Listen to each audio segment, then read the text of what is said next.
Okay, right, what we are now going to talk about now is what we call performance, personal rights, creditors, and debtors. Okay, that is 6.3. An obligation creates a right to performance in favor of one party called the creditor. Okay, so an obligation, what is an obligation? It is the thing that creates a right to perform.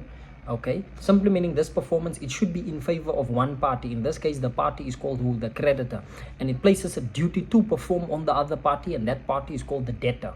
Okay, it gives the creditor the right to claim that the debtor shall perform by giving or paying something, doing something, or refraining from doing something. Okay, so let's just look at that again. The right to claim that the debtor shall perform. Now pay attention to this. One, by giving or paying something. That's two things: giving and paying something.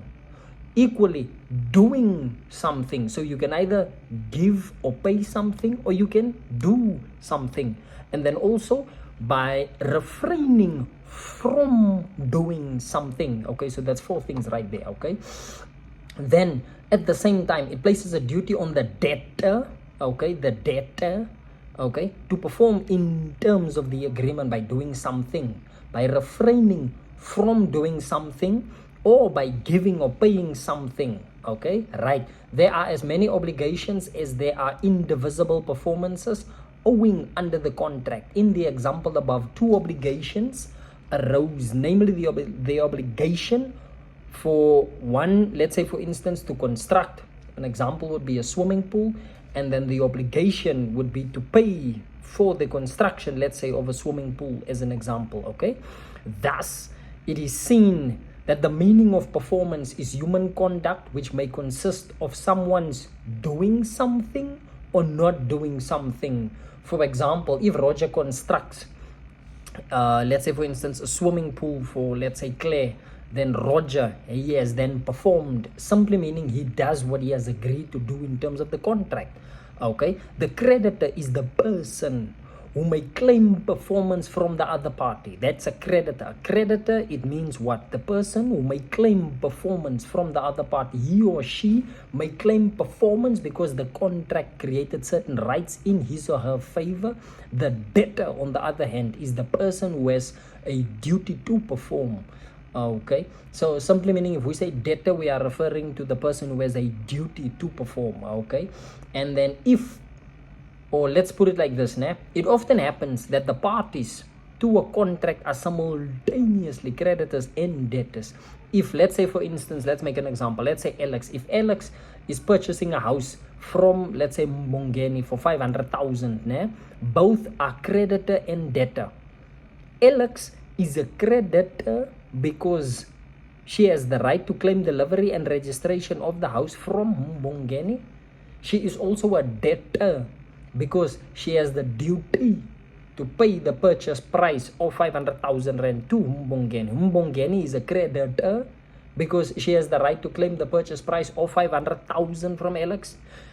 He is also a debtor because he has the duty to deliver and effect registration of the house in the name of Alex. Often contracts are concluded between more than two persons. Further, in a complex multi-partite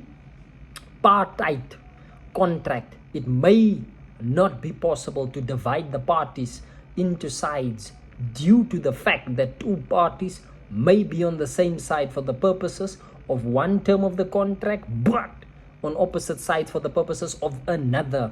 Consider purchase and construction contracts entered into between a developer, a building contractor, and a future homeowner, for an example. Okay, in this instance, the building contractor and the developer are co-creditors regarding payment to be made as the construction progresses.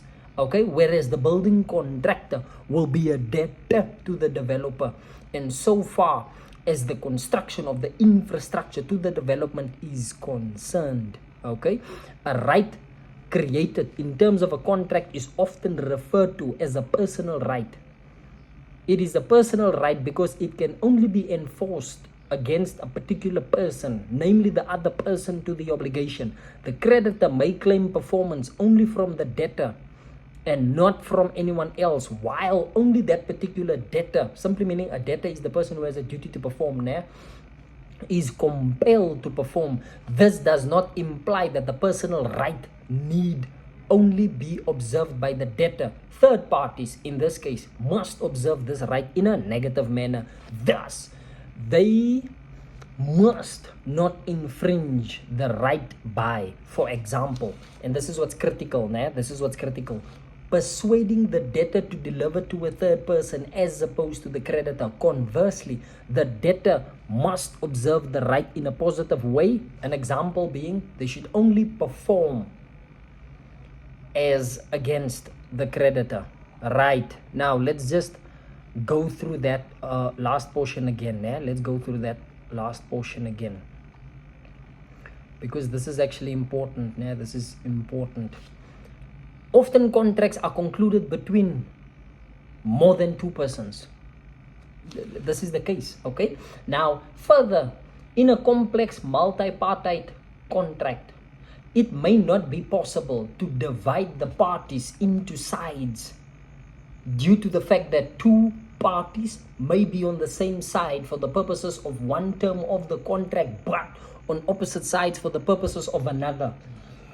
Now, let's consider the purchase as well as the construction contracts entered into between a developer and a building contractor. Okay, so now we are going to consider a purchase and a construction contract. Now, purchase, it means you are purchasing the thing that is being constructed. So when you purchase, there's a contract involved. When you construct, there's a contract involved. Okay, so here it says consider purchase and construction contracts entered into between who? A developer who's going to do the construction, a building contractor, okay, and then a future homeowner, which in this case will be the purchaser. We'll use this as an example.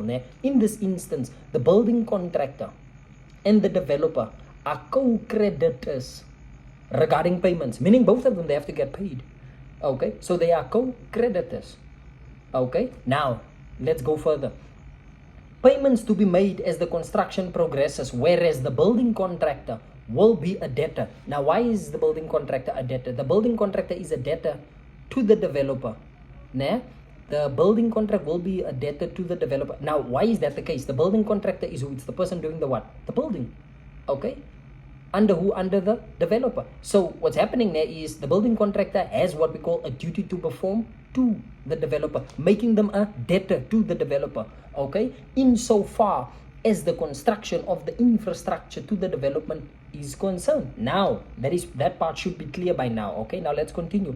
A right created in terms of a contract is often referred to as a personal right. So simply meaning, if because of a contract somewhere, there's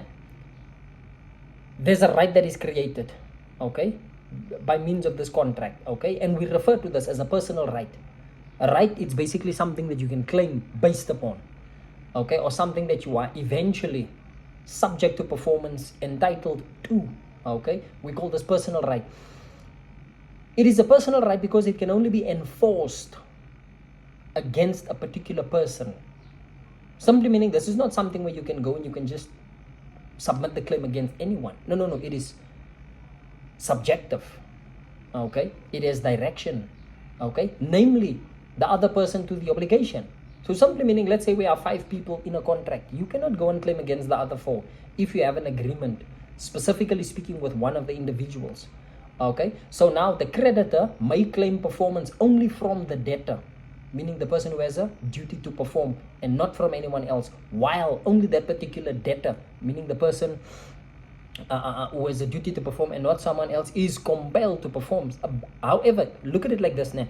You cannot go and submit a claim against someone who doesn't have a duty to perform. They need to have a duty to perform, and then based on that duty to perform, you then go and then you submit a claim against them based on that duty to perform. Okay, so now we are on the same page. This does not imply that the personal right need only be observed by the debtor.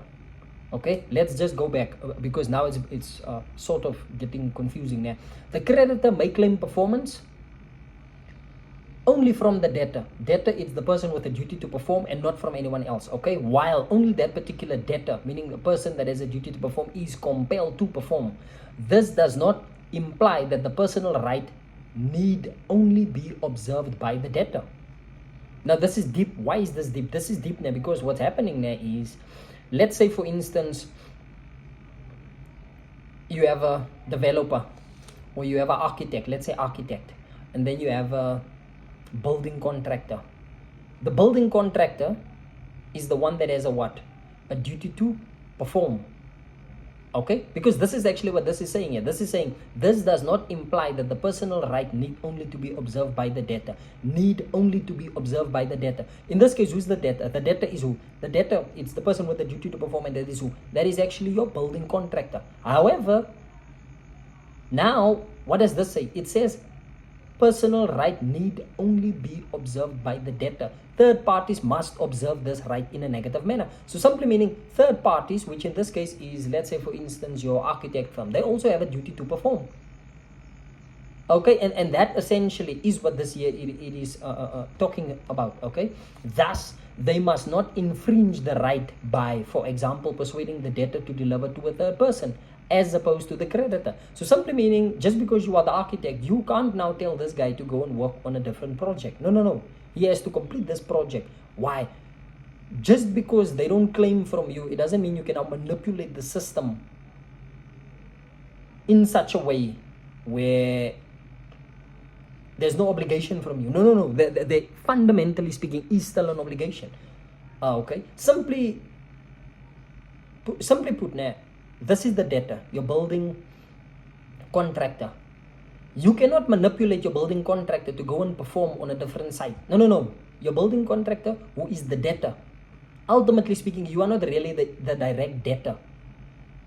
And that is what this here is talking about. That's why it says, thus they must not infringe the right by, for example, persuading the debtor, which is the building contractor, to deliver to a third person as opposed to the creditor. Simply meaning, yes, the creditor is the person unto whom should we perform a duty. They should be the beneficiary of that duty. They are the creditor. You are the debtor. The debtor should perform that duty. Conversely, the debtor must observe the right in a positive way. How do they do this? An example would be by performing only as against the creditor. Okay, and now we are going to talk about what is called an agreement. Okay, we are going to talk about an agreement. All right, but let's stop there for now.